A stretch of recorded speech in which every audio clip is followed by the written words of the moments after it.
Mungkin teman-teman selama mengikuti persidangan di Surakarta atau dimanapun tidak pernah ada kalimat seperti ini, ya. Tetapi saya orang yang berkepengetahuan hukum, ya, saya diposisikan sebagai ahli hukum. Tentunya saya punya referensi yang kalian kalau tahu setiap polisi memeriksa, tadi saya sebut itu di dalam ungkapan saya, jaksa menetapkan tersangka, hakim memutus itu selalu ada pro justisia. Kalau di bahasa Indonesia kan demi keadilan berdasarkan ketuhanan yang Maha Esa. Itu diatur di dalam Undang-Undang Nomor 49/48 tahun 2009 tentang pokok-pokok kekuasaan kehakiman. Antara lain tadi, hakim itu harus independen, hakim imparsial, hakim itu harus mengikuti kemauan para pihak. Saya tidak mendapatkan itu kalau di hari ini diadili oleh hakim yang sama. Kenapa? Karena itu hakim yang sama juga yang memutus perkara kami nomor 099 PDTG 2024 PNSKT. Nah, oleh karenanya meskipun dengan berhati-hati, walaupun itu tidak menyenangkan, saya harus mengatakan. Jadi kalau rekan sejawat kami Pak Irfan mengatakan tidak ada dasar hukum, saya ada. Ya, jadi sendi-sendi kehakiman, sendi keadilan itu diatur di dalam Undang-Undang Pokok Kehakiman yang menyebut bahwa hakim itu harus independen, hakim itu harus adil, hakim itu harus imparsial. Dan yang pasti hakim itu harus cerdas. Hari ini kami tidak mendapatkan itu. Karenanya dengan berat hati kami mengirim surat. Hari ini juga nanti kita bagi tim yang satu itu nanti menyiapkan surat yang akan kirim kepada ketua pengadilan. Karenanya kalau selama persidangan selalu menghadirkan hakim yang sama, saya berani mengatakan 150% putusannya akan sama, bahwa pengadilan ini tidak berwenang menerima gugatan saudara. Gugatan saudara harus diajukan di pengadilan ini dan sebagainya. Tidak berani. Begitu teman-teman. Jika semua nantinya tidak dikabulkan? Tidak penting tidak dikabulkan. Kami masih punya upaya hukum dan kami akan membuat teatrikal hukum apa? Sidang berikutnya ketika pihak-pihak lengkap kami akan tunjukkan ijazah. Jadi UGM berdua ini nanti akan menunjukkan ijazahnya. Jadi asli perbedaan prinsip dengan gugatan PMH, gugatan biasa adalah bahwa kami tidak harus membuktikan ijazah Pak Jokowi asli atau palsu, tapi kami cukup menunjukkan negara ini sedang tidak beres. Bentuk ketidakberesan negara ini apa?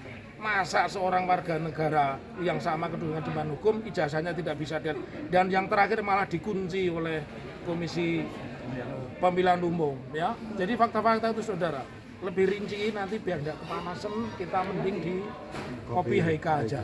Kalau dikatakan ini Pak, tidak ada konflik of interest itu gimana? Ya, konflik of interest itu memang secara sederhananya begini. Artinya hakim itu tidak berkepentingan dengan perkara, hakim tidak kenal dengan kami, hakim tidak kenal dengan penggugat, hakim tidak kenal dengan Pak Joko Widodo dan sebagainya. Tetapi yang paling mahal kan demi keadilan berdasarkan ketuhanan yang Maha Esa. Dan itu yang ada di belakang hakim. Di belakang hakim kita nggak tahu. Tetapi dengan kasat mata, kalau hakim ini masih sama dengan hakim yang kemarin mengadili perkara kami nomor 099, maka kami berkeyakinan tidak akan ada artinya persidangan selanjutnya itu meskipun sudah menyusun jadwal, pada akhirnya juga akan sampai pada bunyi bahwa Pengadilan Negeri Surakarta menyatakan tidak berwenang mengadili perkara saudara. Ya. Ada lagi? Sesuai jadwal sidang pada hari ini oleh majelis hakim ingin memastikan apakah para pihak dalam perkara nomor 211 ini bisa datang secara lengkap, baik dihadiri oleh pihak prinsipal atau kuasa hukumnya. Nah, namun demikian, setelah dilakukan pengecekan, pihak tergugat 4 dalam hal ini Kepolisian Negara Republik Indonesia belum hadir dalam persidangan baik secara prinsipal maupun melalui kuasa hukumnya. Nah, untuk itulah majelis hakim akhirnya menetapkan bahwa sidang hari ini ditunda 1 minggu kemudian dengan agenda untuk memerintahkan kepada panitera pengganti supaya melakukan pemanggilan ulang melalui pos tercatat kepada tergugat 4.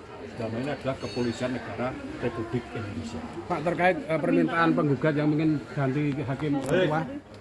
Terkait dengan permintaan kuasa hukum penggugat adanya keberatan majelis hakim yang saat ini telah ditetapkan oleh Ketua Pengadilan sebagai pemeriksa perkara nomor 211.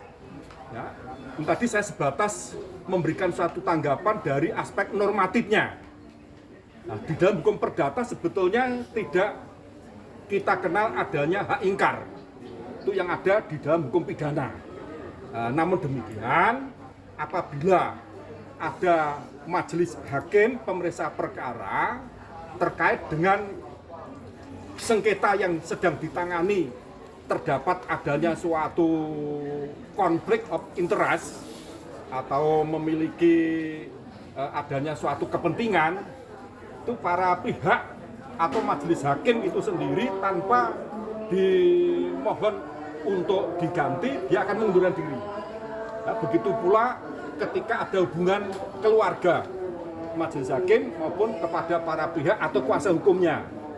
Namun setelah kami cermati, majelis hakim dengan para pihak maupun kuasa hukumnya sama sekali kami tidak menemukan adanya konflik of interest terhadap objek yang diperiksa maupun hubungan keluarga antar para pihak yang bersengketa tidak kita temukan. Namun untuk menghormati rekan sejawat kami, Dr. Muhammad Taufik selaku kuasa hukum penggugat, ya kami menyerahkan ya, sepenuhnya kepada Ketua Pengadilan karena permohonan tersebut kan akan diajukan kepada Ketua Pengadilan. Maka semuanya menjadi otoritas sepenuhnya Ketua Pengadilan. Apakah Ketua Pengadilan